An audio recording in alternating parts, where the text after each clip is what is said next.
Hello, everybody. Brian here from quantlabs.net. Today is July 13th.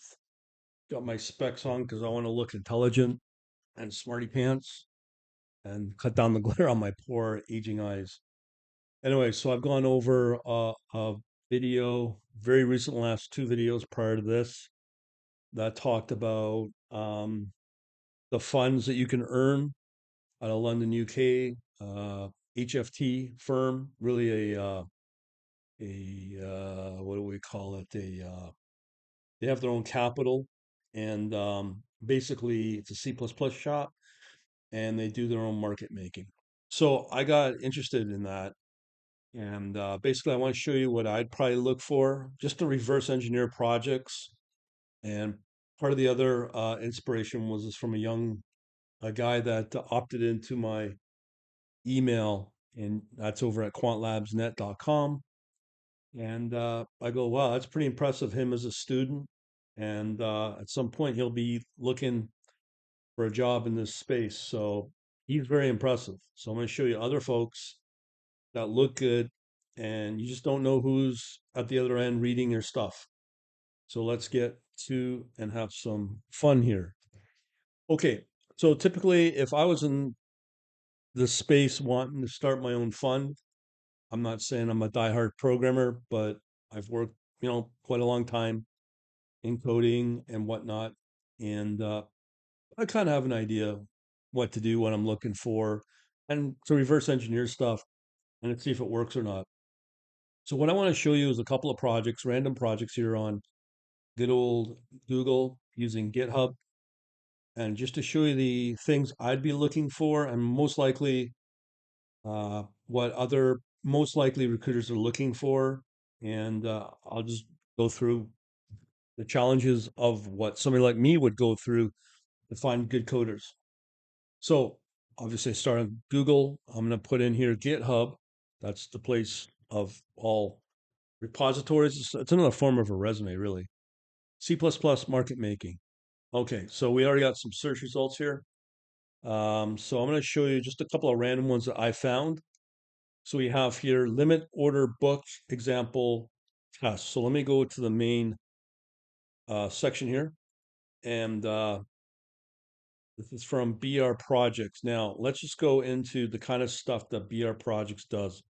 So his name's Benjamin Reinecker. I have no idea where he is in this space. He's from Oxford. Looks like a student, maybe a professor. I don't know.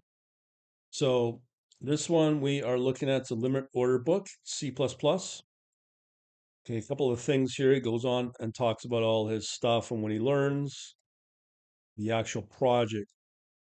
The architecture, fine, blah, blah, blah. That's all good. That's actually quite good. Problem though, if he's taking a lot of assumptions thinking, oh, I must be a coder. Uh, yeah, that's a little dangerous. I haven't looked at C++ in at least 10 or maybe even 15 years. So if I'm trying to reverse engineer your project and there's no instruction to show me how to do it, guess what I'm going to do? I move on, which I'm going to do. Next one here, we have BR projects again. So here's his code, all of the fun stuff. I don't know how to build it. I'm not interested. I don't know what it's going to be like working in a firm to document simple procedures on how to build something. Because what you have to understand when it comes to these sort of things, you're going to be dealing with a lot of traders, researchers, and they might not be the best coders.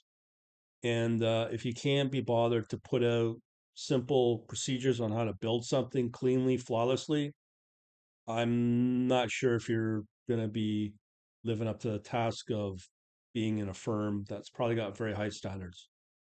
So always remember that. I don't care what you're being told by, I know there's a lot of smart professors out there, but they have these dumb things. Don't worry about comments. Don't worry about documentation. One thing you need to understand about a lot of professors in the world of academia, they end up there because they probably failed at something within their career or they just don't know. So they're not 100% successful. I'm not saying that's going to obviously be said for everybody, but it's just lazy commentary because I can tell you in the real world, to get jobs, especially now, you have to make sure you have full on documentation that you see here on top of give me the instructions how to freaking build the thing because maybe that's stupid to you, but you don't know who your audience is and you can't take assumptions. So if you want to do that, that's up to you. But you cannot sit there and assume certain people may or may not know how to build stuff that you put out. So here's another person by this person here, Alex Nichols Samu. We'll come to that in a minute. Um, in here we have something called HFT Bot by this guy, Nasif Abu. I guess that. Again, he's got his documentation, and that's all good. He shows you how to build this. I tried this and it failed. It absolutely failed. I'm not using an IDE. I'm trying to be a real man and build it right within my console. I'm using Windows Subsystem Linux, Ubuntu version 24, and that build process breaks. Another problem. That said, it's got to be able to look good. It's got to be clean, flawless building. Sorry to say. So this thing looked good and all that. He does have his VS. Maybe I don't want to use IDE. You just never know. Maybe I want to use something different, right? But that's why I like maybe to build on right on the command line. Just saying. But that's a fail there. So we need to fully understand that. So you might be thinking, golly gee, I must be an idiot because I don't know what I'm doing. Doesn't matter what you think I'm doing. You have to come to into my view, because most people are going to be looking for jobs, looking for careers, and ultimately it's people like me. I'm just simulating here that doesn't. You just don't know who's on the other side of looking at these projects, and they're ultimately going to be the boss. And if you're not capable of building out something that they expect to work flawlessly and cleanly documented, then they're probably not going to they're not going to be interested in what you have to say and what you have to build, and they move on, and you wouldn't even know that, right? So you got to make sure you're up to standards in order to get these firms. So these are just tips I'm putting out there. And doesn't, as I said, doesn't matter what your view is, doesn't matter what your pals say, doesn't matter what your professors say, or what your experience is, because you just don't know what's out there. And you may think, oh, what an egomaniac. Doesn't matter. He's like my kind of people, whoever, you just don't know. They are egomaniacs. These are people that are probably sitting on billions of dollars. So yeah, they will be egomaniacs. And if you don't like it, then you move on to the next career path you want to go or to the next software application. But that's how it is. So anyway, so there's two projects here that I've worked on for the last 3 4 hours and get it working. So if it's not properly instructed, if I do a git clone in here in my meaning git clone and then right from and I just follow your instructions, can't build, we're gonna have a problem. And you won't even anyways, let's talk about one really working. And this is the one. These are the kind of people I'd be interested in if I was to start up a firm. Um, okay, so this one's from Alex Nichols Samu, HFT Market Simulator. This is a good project, actually. So he talks about tools used in the creation of the project, blah, blah, blah, blah. And that's all good. In here, it's not so easy to find, but you can see there are some instructions ready to go, right? He's given his email. That's up to you if you want to do that. But right here, we got to do a ch mod on that in the Linux, the Windows, for whatever reason, it's not running, but whatever. But just to prove you I'm not a dummy, half a dumb, more than, let's say half a dummy. But anyways, so my console here, I've got the, see here is HFT one. This is the one I did struggle with. Uh, so something conflicting. So this one, yeah, I ran into all kinds of problems. I was able to build Boost. I was able to get the BZ2 running, and then it hit the code and boom, it blew up. For whatever reason, I don't know. I don't know. I don't care. I move on to the next project. But this is the one that worked. So, let's see. Got three projects here running. I think it was this one. Uh, yeah, just give me a second here. Oh, what's the name of it? HFT Market. Okay, let's see. That should be Market. There we go. It worked. Awesome. Okay, so there's a source code. Here is his, I just showed you his documentation and all that. And here is everything we need to know. So from what he's saying, just CHM mod that to get it running and all that. Now, in here, for whatever reason, I'm running as root, not best practice. But again, you just don't know, and it don't matter what I do. I want to see it running quite easily. So in here, in the script here, he had so in here we've got our executable. It's modified to run in my environment, and it runs decently. So we are running shell run. And guess what? Compiling build, so it's doing the build in the process, and it executes the executable, if you want to call it that, the binary file. Now, okay, to be fair, this segmentation fault, these are the joys of C++. That could be my end running out of memory, which is fine. I'm okay with that. But you can see here it's doing things, right? And it could be because it's running out of memory. So right there, getting to that point gives me a lot of confidence in this person. So in here, now I can go, okay, what does this project do? Because the first thing I'm going to do is I'm gonna follow your instructions. I'm going to read kind of like what you do, and then go, okay, can it run? Yes. Okay, and then I start paying attention to what you're trying to tell me. Okay, again, you don't know who these people are on this side of the screen that are assessing your capabilities. You wouldn't even know it, right?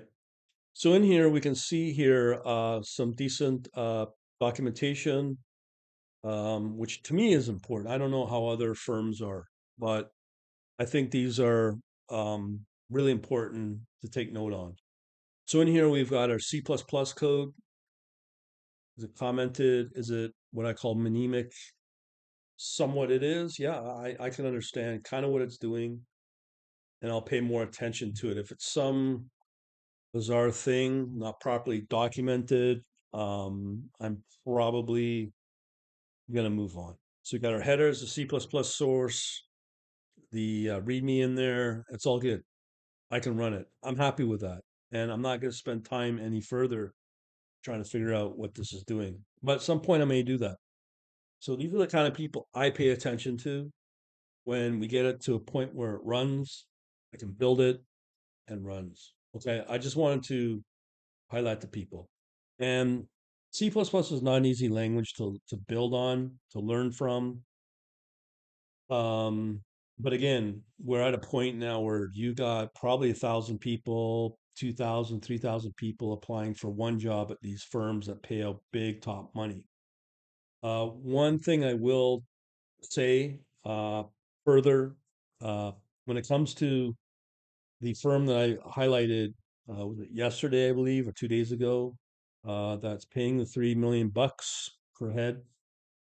They have some of the staff on there and this is on LinkedIn. Uh, yeah, they all are coming from Ivy League schools. They are based out of the UK. They are coming from Imperial College, London School of Business, probably, your Oxfords or Cambridge schools. So they're British. They are locals.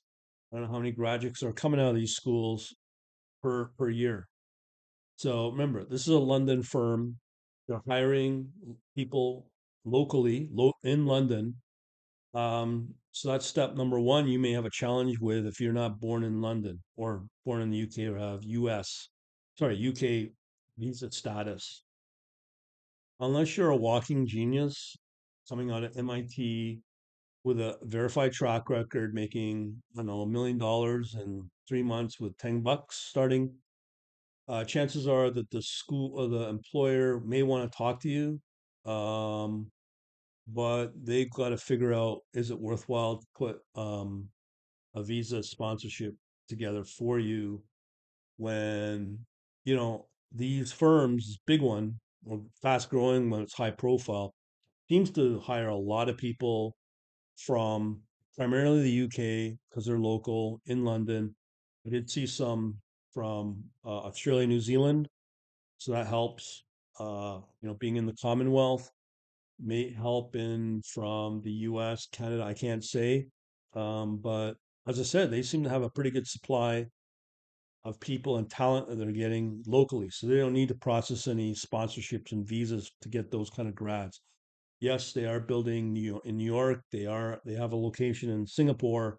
But again, it's the same story where those countries may have their own programs, especially in the US. Singapore might be different because it's not a big supply there. So they may be able to sponsor them within Asia, maybe in big countries like China, Korea, Japan, uh, Hong Kong, and wherever else, where the sponsorship process might be a lot easier. But do we know if the development's taking place in those cities outside of London? So these are things we need to understand. I've shown you the coding and what's needed. The universities you should be coming out of, it's very cutthroat. I'm not, as I said, I'm not here to discourage people, but I'm just trying to give you a cold hard reality of what's expected out there. Anyway, so I can sit here and say there's problems. I'm sure you already know what I'm going to say. Two things now. If you just want to take the hard route, you can do everything in Python as well. I'll make another video on that. Um, there's two ways. I'm starting to get some non-technical people opting into my stuff, which is fine. That tells me they're interested in my potential solutions, which is fine. If you're interested in that, just go to learn here and sign up here uh, and opt in. And we're now building out emails from within this system. So you'll get emails pretty immediately. Option two is this one right here. Now, I put out a video about building out an algo trading business. Again, these might be hard, complicated paths for people. There's going to be even those trying to do it in the easier language like Python, which it can be easy, but there's a lot more complexities to it. So I've now got a service now where I can literally build out an auto trading business for people. I just build it for them. It's flawless. It works. It's pretty well on TradingView. Um, right now, what I would recommend is to use interactive brokers for your equities, stocks, and ETFs. And also, if you're interested, I would probably go with, well, right now, the only support for crypto is Coinbase. So that's 100% automated. And all you got to do is figure out what instruments you're interested in. And hey, I've got a service for that too. So if you want to talk, I got to protect my time, weed out the tire kickers, as we call them. If you're serious, you can just book now again, that's under book online and just book now. 45-minute call. We can talk about whatever, but primarily, obviously, I want to help you build out your trading solution. And to me, it's called an algo trading business because that's what spawned me to do it with Ernie Chan's book, Build Your Algo Trading Business. And that's kind of what it is. So if you're interested to talk, let me know. Just come under book online and it's that price, pretty cheap. And I can try to help you out. And I can also go for career or coding or whatever I can help you out on. If you're interested in that. All right. Thanks for watching. Have yourselves a good